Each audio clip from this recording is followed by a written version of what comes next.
everybody. Welcome back to another episode of Coming Clean with Indy Lee. I'm your host, Indy Lee. And today I am fangirling so freaking hard because I have been watching Justin Anderson on Instagram for a long while, and I cannot believe you're on the show. So, Justin, thank you so much for allowing me to interview you and spend time with you today. Oh my gosh, get out of here. I adore you. We talked on the phone recently for the first time on Zoom, and we fell in love with each other. And you just know when you like someone, right? I mean, and I also think that's kind of something that's cool about quarantine, because it's like the Zoom stuff. Everyone's like, oh, Zoom sucks or whatever. For whatever reason, like I feel like I'm getting to know people better and quicker on Zoom. You know right away, yeah, right? Well, you're in their house with them. Yeah, exactly. There is that level of intimacy, right? You know, where you actually are going below the line. Like you're seeing people in their house. You're seeing them sometimes in their pajamas. You're seeing them like they'll get up and you realize, geez, they're wearing slippers when they go and walk to shut the door. Like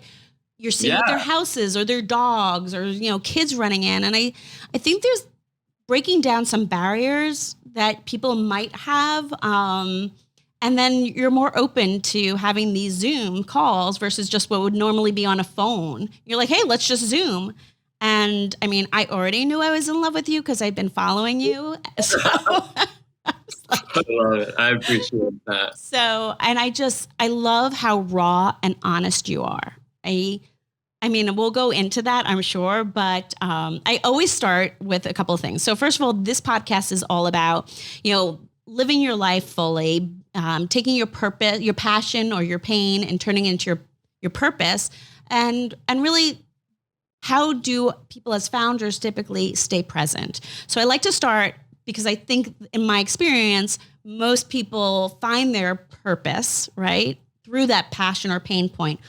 And I read that for you, it's really, you found your purpose to go into hair. It was, you know, by growing up on the beach. But really, was there a certain point, like a pain point or something where you're like, okay, this is what I want to do. Like, this is no longer a passion. This is my purpose. Yeah, you know, the reality is I love women. I love women my whole life. I'm a gay man, but I love women. All my best girlfriends are women. When I was a kid, I was just fascinated. Like my heroes were women. I love strong, powerful women. And I remember from a young age, I loved beauty in general. And I remember in my family, we talked about beauty a lot in a superficial way. But I knew from a young age what beauty meant to people. It made people feel empowered. It made people feel like the best versions of themselves. I saw when people were dressed in their best outfit or their hair was done the way they loved it, they were the best version of themselves. And I always I liked that. I paid a lot of attention to it. Then as I got older, you know, I was the type that I was like the weird little kid that I was friends with all my mom's friends. And I loved being like, oh, that dress looks amazing on you. And oh, that makeup looks so good. Oh, they must have loved you.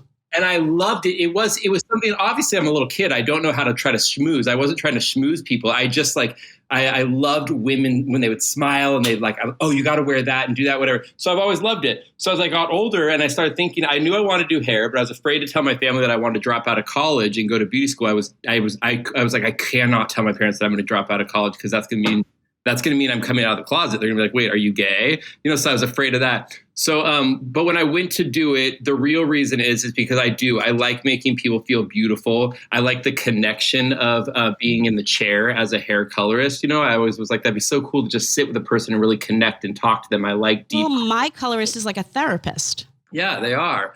And so a lot of that is why I went into it. I love people feeling like the best version of themselves. I'm obviously like a really creative person because you have to be creative to color hair. And so I've always just been fascinated by it. And I knew I wanted to do it. But my biggest thing was just being afraid to tell my parents. So you tell your parents, how'd it go? It was not good. You know, there are a few times in my life where I had great parents, really close family. I'm close to all my siblings. I grew up in a big, nice, extended Mormon family. We all got along, had a lot of fun together and stuff. But there's a few times where I had that big head-butting moment with my parents, and that was one of them. I remember my parents were in Hawaii at the time. I called them. It was before, I think, my junior year of college.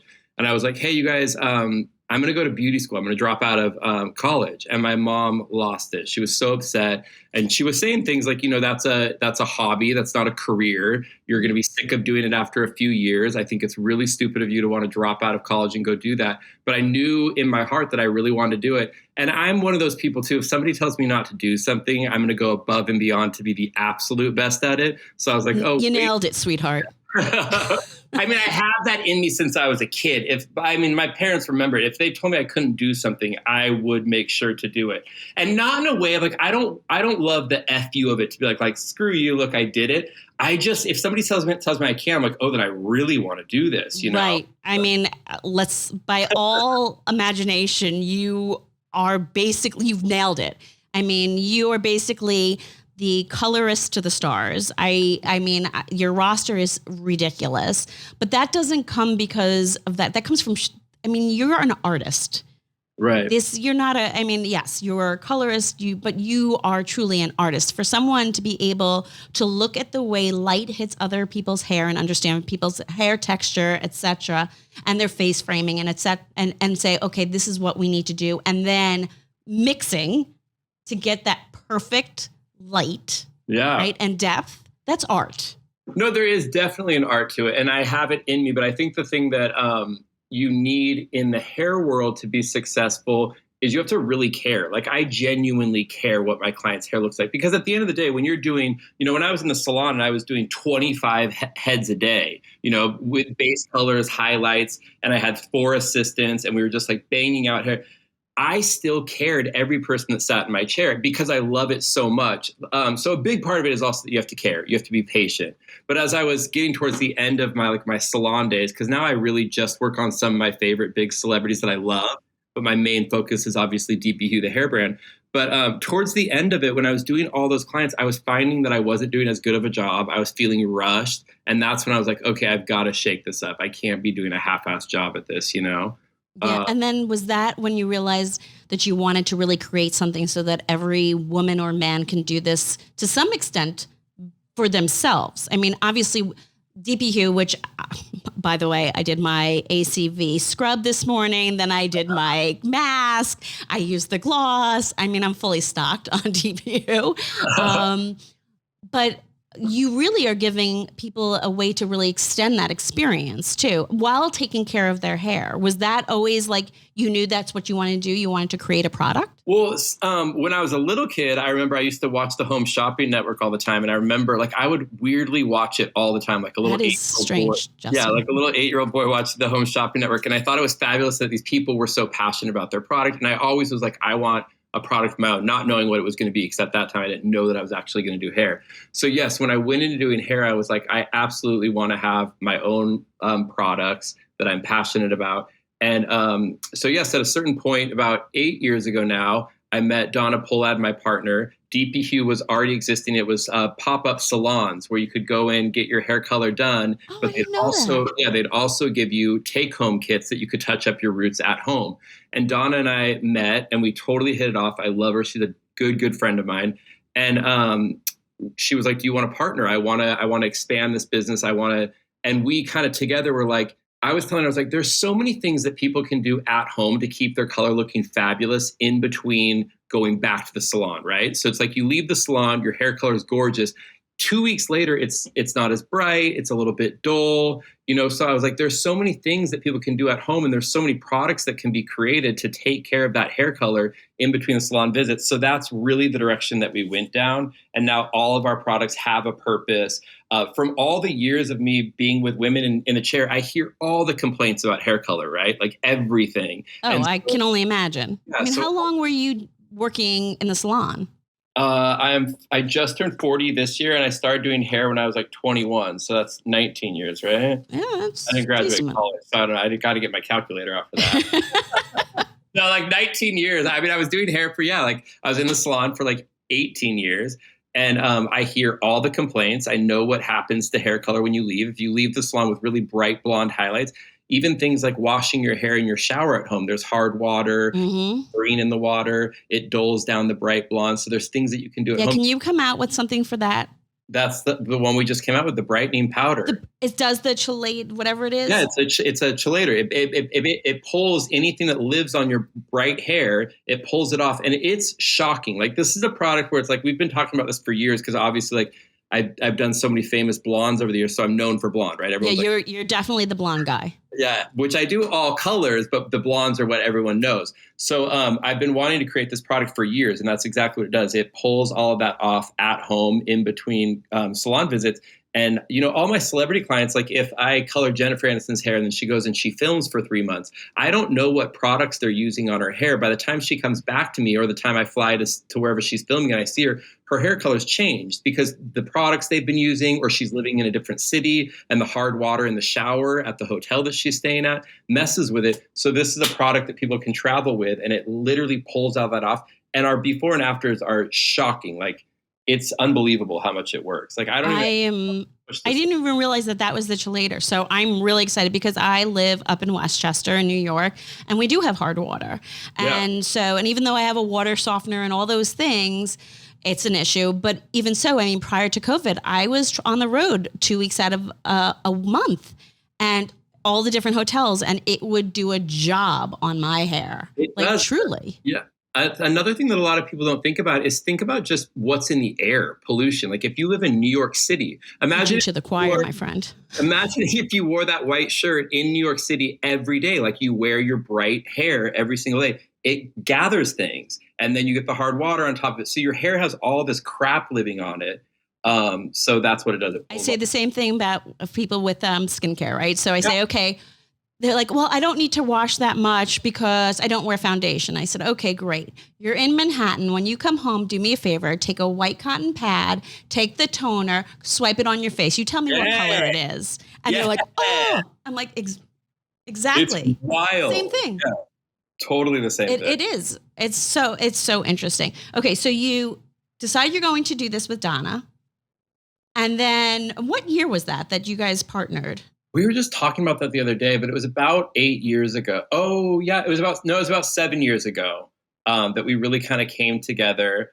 And it was one of those things. I really do. I trust things that happen in my life. I believe in things. I'm as woo-woo as you get, my friend. I'm like, join the club. Yeah, I am really into that stuff. I'm really good at trusting my gut.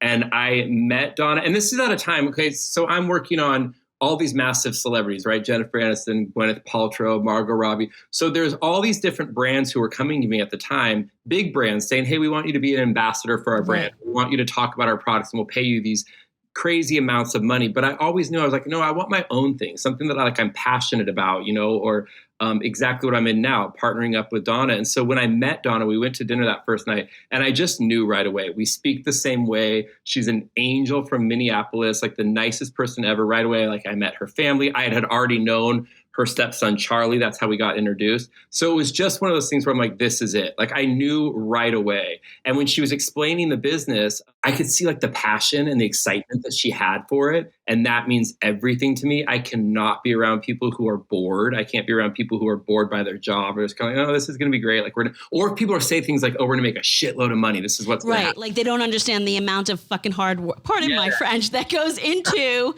starting. I mean, listen, I started this with nothing. I sold my jewelry. I had no idea what I was doing, but I knew I had to do it. No, and the backside of business is like crazy. And I'll be honest, I'm a creative person, and I did really well with hair because I was so passionate about it, and I was good at hustling and getting clients and stuff, but I don't know anything about business. I've learned so much in the past few years. I know how to be successful. I know how to get people to understand what I'm talking about, get excited about it, but I don't know the back end. So I learned a lot. It's crazy. But I would say, well, maybe you would. I did not even know as much about the brand until probably 2 years ago. And then all of a sudden COVID hit. Right. And I was like, oh my God, this brand is everywhere. Yeah.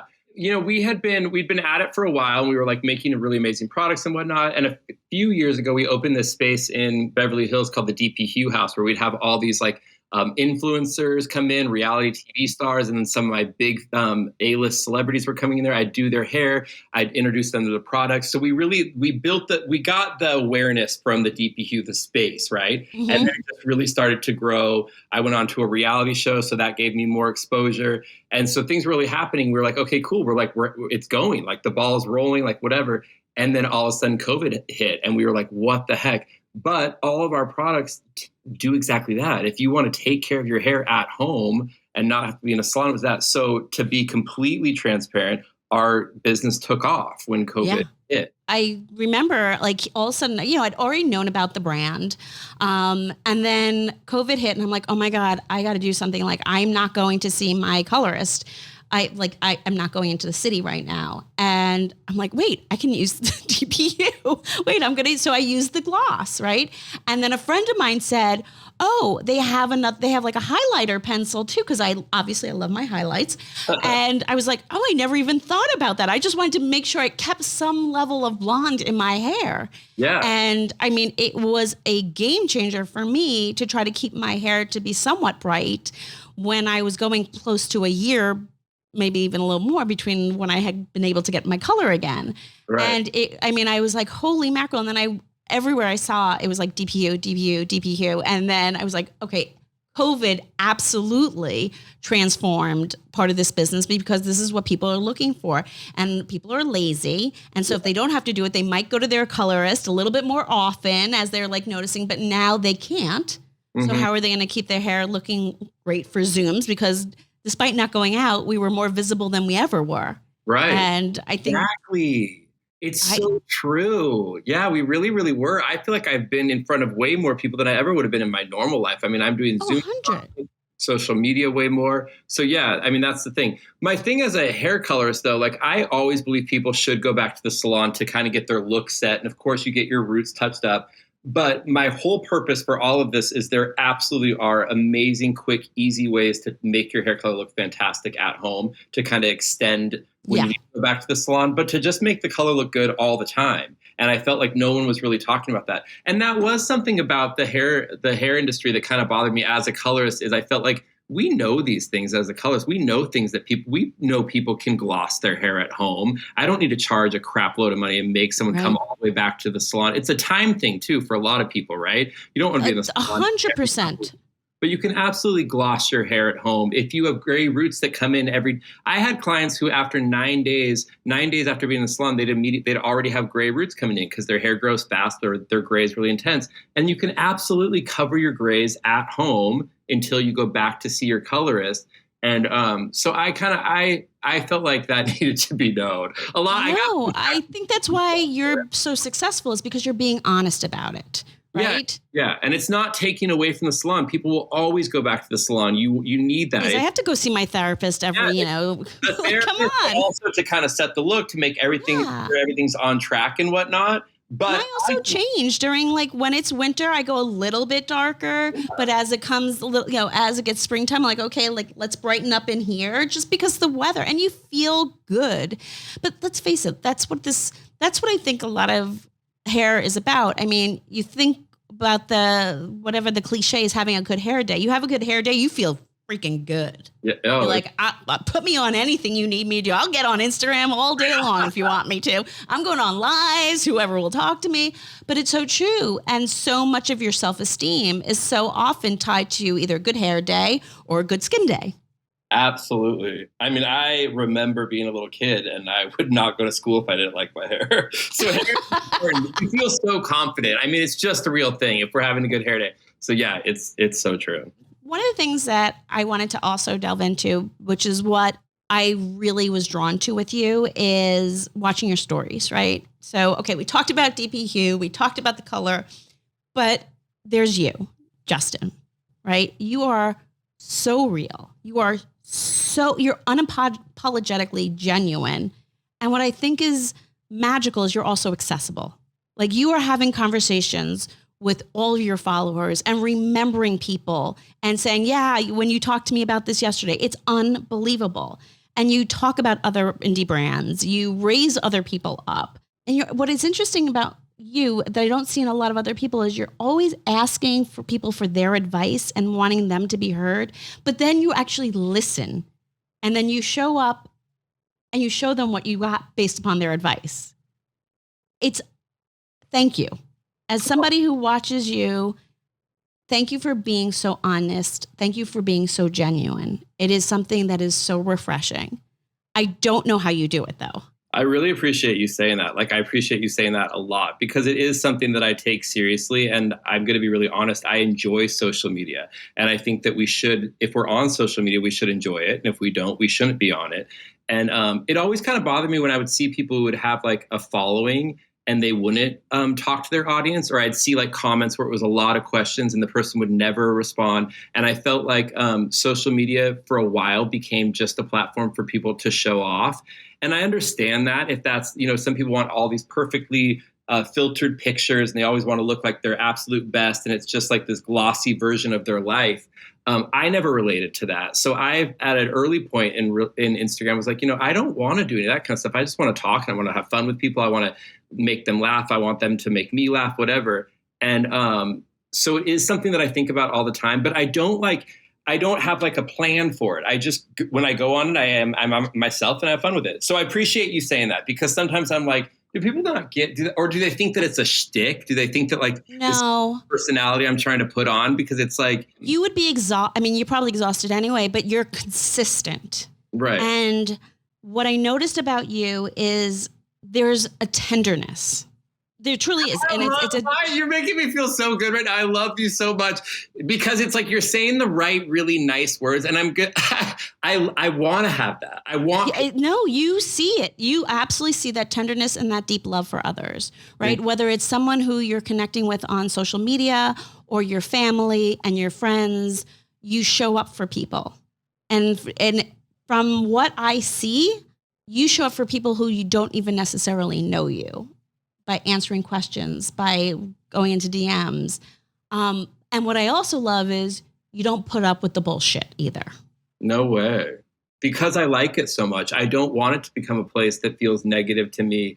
Or if people start writing negative comments, I'll absolutely bark back at them, or I don't block people, because I have a philosophy. I feel like I can always get to the bottom of where negativity is coming from. So if somebody's writing nasty things to me, which I do get, because people will just show up on my page and like, who is this guy? And they'll do the negative stuff. I will DM them. I'll say, hey, you know what? I don't know how you ended up on my page, but what is your issue? Did you have a question for me? We'll get to the bottom of it. We'll end up being friends. We'll write for months later, because it's an insecurity. I think people maybe like something's not going good in their life, and then they'll see me smiling and singing in my car, and they're like, this guy's a fucking idiot. And they write that. I'll DM them. I say, hey, what made you write that? Like, whatever. And they'll see something in you that they want to see in themselves and they don't. There's so many different reasons, and it's never about you at the end of the day. It's about what they're going through. But my thing is I feel like people are yearning connection more than ever before, especially because of what we just went through this past year with the pandemic. And I feel like people want to be heard. And I thrive. I like that. I like making people feel heard. I like seeing people. I like asking them questions. That's why I was so good at doing hair. I could listen to people's stories all day long in my chair. I'm genuinely interested in people. How do you, as a personal brand and also as a founder, I mean, obviously cancel culture is such a big piece now, which I just can't stand. Like, as a business owner, what goes into starting a business, and you say something wrong, you're so afraid that all of a sudden your brand is going to be canceled because you spoke incorrectly about something or misunderstood. It's actually quite frightening, to be honest with you. As a founder, I'm always afraid of, okay, what do I have to say before I think I say? And part of why I love doing the podcast is because this is my way of people getting to know me better. And yes, I'm doing better at being on social media. Thanks to you. You really have given me the boost that I needed. And whether you like it or not, you're going to continue to coach me, because I really do feel that when I am there for people, the connection that I'm building is so different and so unique. But there is that fearful side, which is what I wanted to ask you about. You get a lot of heated comments, as you said, right? And a lot of heated topics. From the outside, I could tell you're like very emotionally connected person. How do you deal with that when they're coming? Like, how do you, on a constant basis, how do you separate and stay okay and focused and be able to come back out there, despite sometimes I remember there was something, I don't even know what it was about, like a couple months ago, and you're like, hey guys, I'm not even addressing this. How do you stay so emotionally connected but not absorb it? It's a hard thing. And I think that for me, it's just tackling it right on. If somebody calls me out for something, I'll have the conversation with them, even if it has to be publicly, and we'll kind of laugh at it. I know for a fact that my whole core is about being kind. I don't judge anybody. I remember things that my parents said, if there was any sort of judgment happening in our house, if any sort of racism stuff came up, that was not tolerated in our house. So I have none of that in me. I don't understand it. So if we're going to say things that people are going to take the wrong way or whatever. So if people call me out for it, I'll address it. I'll address it right on. When you bring up cancel culture, I think about it too, because of course I hate it too. It freaks me out. I have a brand. It scares me. But we have to remember we're seeing a lot of these things that are like big news and big things that happen. A lot of times, if you look pretty deep, it's a pattern that people have set up, or it's like it really is something that was bad and these people maybe needed to be held accountable. Of course, people are just constantly trying to cancel people. But again, I feel like if you're a good person and this audience that you've created knows who you are, they're going to come to your defense. I feel like if something got misconstrued about me and somebody was trying to cancel me, I would know that a lot of people who follow me would come to my defense, So I don't know. That's an excellent point. I never really get that scared of it. I also think about, when I was going on to my best friend is Kristen Cavallari. I went on to a reality show on E! And when I was going on to her show, a lot of people were saying like, Justin, why are you doing reality TV? Like, what if something bad comes out, or like, what if something bad happens? And I was honestly like, I live my life like it's on reality TV on Instagram. Yes, you do. I'm really genuinely like, I'm not afraid of something that came out. And if something did come out, there'd be a reason for it. I mean, I can't think of anything that would come out, but it's like, no, I'm not afraid of that kind of stuff. And I think that, I do think that a lot of people need to chill on the cancel stuff. I think a lot of people get off on seeing people win and then they want to take them down. Yeah, it's the weirdest. I don't understand that mentality. As someone who truly prides themselves on helping to build others up, I mean, that's what my life purpose is also, is to help people live their healthiest, most empowered version of their life. That's what I want to do. I don't understand it. Like literally... Like, I'm like, what does it serve for you? Unless somebody did something so atrocious. Yeah. Okay.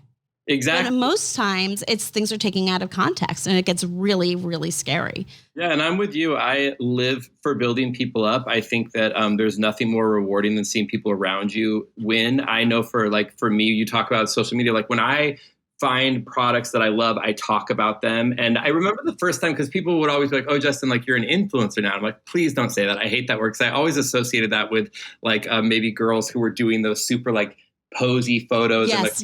I'm not an influencer. This is not, I run a business. I was a hair colorist. Like, I'm not an influencer.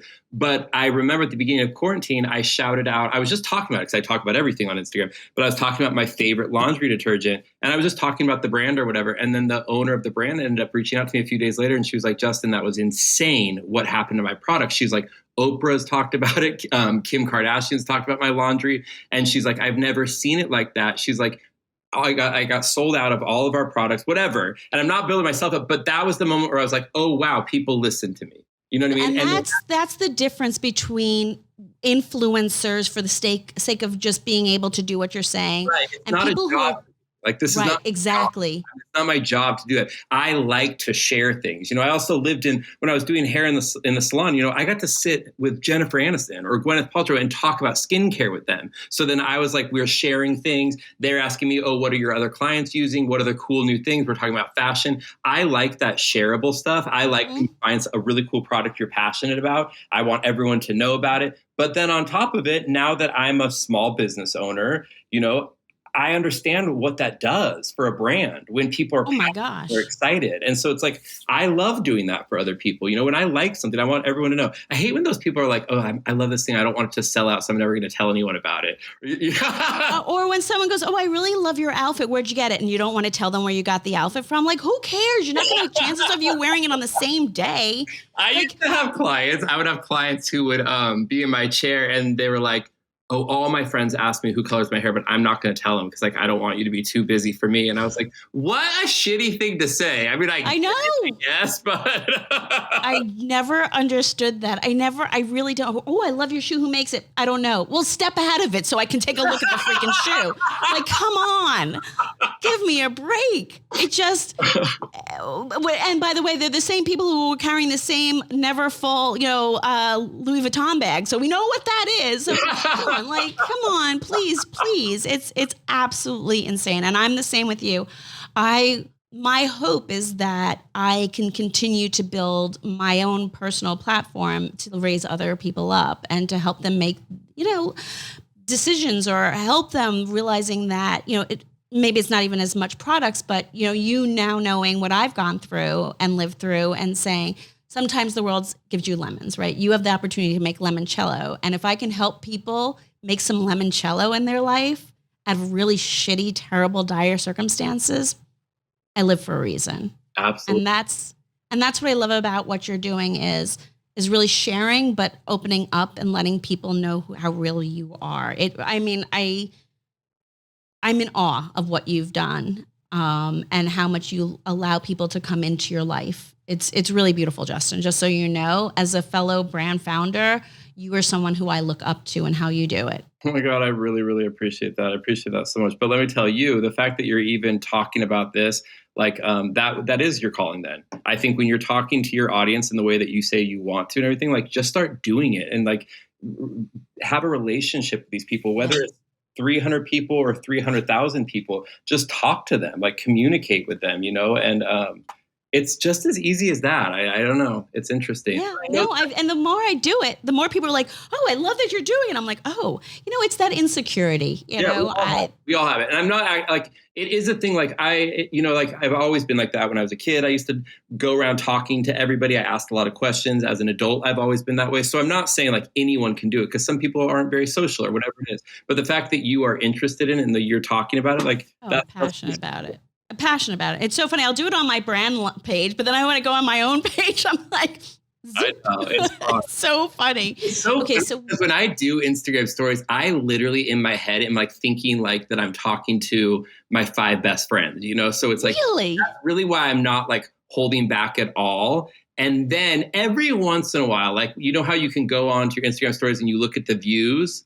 So there'll be times where my views are 200,000 people are looking at it. And when I think about 200,000 people staring at my face in my bathroom talking about ACV scrub, I'm like, that's the weirdest thing in the world. Because that's 200,000 actual people, It's right.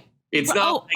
Yeah. It's not media impressions where you're like, oh, the EMV. Exactly. And these are people who now, because I'm sharing so much of my life, because I enjoy it and it's fun, these are people who are kind of following along with the story. So then they start asking me things about my cat, about my dog. Hey, remember you were talking about this the other day? I'm like, oh my God, these people are kind of following along. I am. No, it's honestly, you are my reality television. I mean, I'll be honest. I wake up in the morning and I'm like, let's see what Justin's doing. He gets up at dark 30 like I do to do yoga. And I'm like, and then I'm thinking to myself, does he have a glass cup that he takes in the car? And I'm having this conversation. I'm like, I cannot believe I'm having this conversation with myself and watching this, and I am fully invested in your life. It's so fascinating to me. But I mean, listen, that's what you do. And I think that I wish more people were as open, as real as you are. So let me ask you this. What's next for dpHue? What's next for you? What do you see happening in the next 12, 24 months?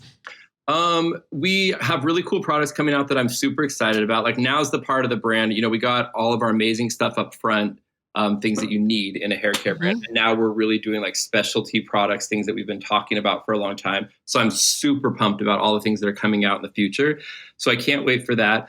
I really am one of those people, I have major goals for myself, and I love success and getting to the place that I want to be. But I really don't set up actual goals. And I really just kind of, like we were talking about earlier, I trust things that come into my life.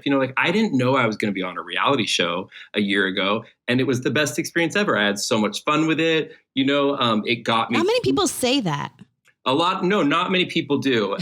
But I just trusted and I went with it. But it got me here to Nashville. I'm absolutely in love with Nashville. I was to say, that's a huge move. Yeah, I moved from Los Angeles to Nashville. I would not have done that without the reality show necessarily. We were already planning on moving here part-time, but I probably would have got cold feet, but we came down here. We were filming it on the show about us buying a house down here. It was going to be a part-time home. I was going to be going back and forth between LA and Nashville. But I fell in love with it here. We stayed here. Then the pandemic happened. So I really didn't go back to LA. So now Nashville is my home, and I am so happy here. I drive around. I'm just this is exactly where I'm supposed to be. So I don't know what's coming up in the future. There's a few things that I plan on doing soon, work-wise, that I can't talk about yet, but I'm excited about. So that would be cool things. I'm excited for you. I am. I'm excited to continue to watch because I know that you bring us along on the journey. I don't know how your whole family, I mean, everybody is signed on though. Like, does Scooter go, hun, stop. Like, I don't want you to show pictures of Kevin on my head when I'm sleeping. No, it's so funny because so Scoot is my partner. We've been together for 7 years. We're actually engaged now. We got engaged I know. When's the what? I'm like waiting. You know, I'm an officiant. I can officiate. Oh, that's amazing. Yeah. We got engaged right before the pandemic happened. So then we're like, let's not even plan a wedding till all this is done. I don't want a COVID wedding, so we'll wait. We're in no hurry. I'm not going to get him pregnant anytime soon, so we don't have to like. I was going to talk to you about that. That was going to be part of the next podcast. Rush the wedding. So that's why. But so Scoot is he's a super private person. He doesn't do social media. People don't know, but he used to have a really, really successful. He was a huge YouTuber. He was a massive YouTuber. He was on the Ellen DeGeneres show because one of his videos got over like 30 million views, and he's crushed it. He did really well in that world, but he didn't like it. He didn't love that kind of stuff, and but since I do it, he's comfortable with it now. He just kind of so he's like, okay, but as long as he doesn't have to be front and center, it's fine. Yeah, he's just gotten he's gotten over it. He doesn't care because I am. I'm snapping pictures of him laying in bed with a dog on his head. Yeah, and but I also think it's kind of forced him to just not fucking care. You know what I mean? Because he used to be like, does my hair look okay? Does my skin look okay? And that's what stressed him out about social media and YouTube before, because the comments did get to him when people talk about appearance or like whatever. And so that bothered him. But all of a sudden with me, like now he's kind of just like, who cares? You know, if people are going to judge, they're going to judge, like whatever. And he kind of moves on. I think it's also because he's in love and he has his life partner and his soulmate. And honestly, at the end of the day, that's what matters, and having that stability of true love. So the rest is just noise. Yeah. So perhaps that's something that you did for him. Yeah. I'm so lucky to have him. I mean, he really balances my whole life. I found my soulmate. You know, I do believe in soulmates. I think there could be multiple soulmates out there. It's just a matter of when you meet them or how you meet them, whatever. But I mean, he is my perfect match. You know, the way that I talk about him on social media is absolutely real. I am so in love with him, and I feel like that again was like we found each other for the right reasons. I love it. Yeah. I love it. Okay, so my final question is, being an entrepreneur, right? Both celeb colorist, co-founder, personal brand. I mean, who's always on social media. What do you do? I mean, because to me that's draining, right? What do you do for self-care and to stay present? It's funny that we talk about that right now because actually today I had a rough day. I never have, I really enjoy social media. I enjoy my business. I enjoy where I'm at in my life now. But today I had a rough day, and I was just actually talking to Scoot a couple hours ago. And I was just telling him, I was like, it kind of hit me today because I am trying to do too many things, but then all of a sudden I'm not being cheesy, but coming on this call and just talking to you, all of a sudden, like, I feel good. This is what I like doing this. I like communicating. I like talking. And I think the reason that it got to me today is because I have been in the house a lot and in the car, and all of a sudden it's like, you want that back and forth with somebody. And I miss that and crave that. But for the day to day, it is absolutely yoga. I go to yoga pretty much every single day. And the minute I get into the hot yoga studio, thank God I'm here in Nashville and we live more in the country, but in the yoga studio, they've been spacing out the yoga mats 12 feet apart. You have to wear a mask into the yoga studio, and then you take off your mask once you get onto your mat. So I've been able to do yoga for months now in COVID or in lockdown, and that's my thing. The minute I get on that mat, everything I come. You do it early in the morning without fail. Yeah, I go every single day, and it's my favorite moment of the day. Like, even if I go in there and I'm not necessarily like I'm kind of tired because I've been working out too much, even if I go in there and lay on the mat for half of the class, you know, just being in that peaceful energy, the heat for whatever reason, hot yoga really does it for me. I do have really bad ADD, so it's hard for me to really kind of focus on one thing unless I'm talking to somebody. So when you're so hot in yoga and you're listening to the yoga instructor's instructions, it really just kind of like grounds me. So that's what it is for me. I walk out of yoga like a badass. I feel like just superhuman every time I walk out of yoga. Like I gotta keep doing it. I get up every morning at 5. Like that's my thing. I get up and I meditate every day. I'm practicing Buddhist, so I'll chant. And I'm trying to get back on the journaling track. but I will read every day, but I need to start. I love all that stuff. And you've got to find those things that work for you. You know, I've tried to go to a meditation. I went to a meditation course, and meditation, like, I feel like it might come at a different point in my life, maybe. You know, well, you're meditating that yoga. I mean, meditation takes different forms, and people who sing, right? That's a form of meditation because you're quieting your mind. And I think people just put it at, you have to get into the lotus position and go om, and that's meditating. No, that's not necessarily it. A lot of people ask me, they're like, how do you wake up so early in the morning? Or I want to do that. And I always say to them, like, if you're not a morning person, you can absolutely train yourself, I think, to be a morning 100%. Person. But also, like, if it's not your calling, or if you don't have to do it, like, don't force it. Like, find whatever else works for you. Like, I love being awake in the morning because I love knowing that nobody else on my street is awake. It's really my quiet time. I know that people who are following me on Instagram aren't really awake yet. I love the morning because I get so much done and nobody's bothering me. It's totally my time. Yeah, it's heaven to me. It's my favorite thing. Oh, great. So now I'll just start texting you in the morning. Just kidding. Exactly. He's like, great. Justin, thank you so much. I will put in the show notes because I know everybody can follow you on Justin Anderson on Instagram. I know dpHue. I know you have your Colorist Instagram as well, and I'll make sure to put them on our show notes. But most important, thank you for inspiring me. Thank you for your help in and really getting over my fear and getting out there more on social. So it made me so happy where you're like, yeah, I see you're on there more. I'm like, oh my God, it's actually happening. Yeah, of course. You're welcome. I adore this friendship already. I mean, right when we met, I knew. So thank you for having me on here. It was fun. And are you going to come back with your podcast soon? I want to. I miss it. It is a thing. Because I was doing it was in the chair. So I was doing it with my clients. So I'd be doing their hair. It was a scheduling. It was hard with scheduling because I had to get their schedule. But now, if I could just kind of do this format where I just talk to people, yeah, I think that I would want to bring it back. I miss it. You should. So yeah, you should. Yeah. So, thank you so much. Thank you so much.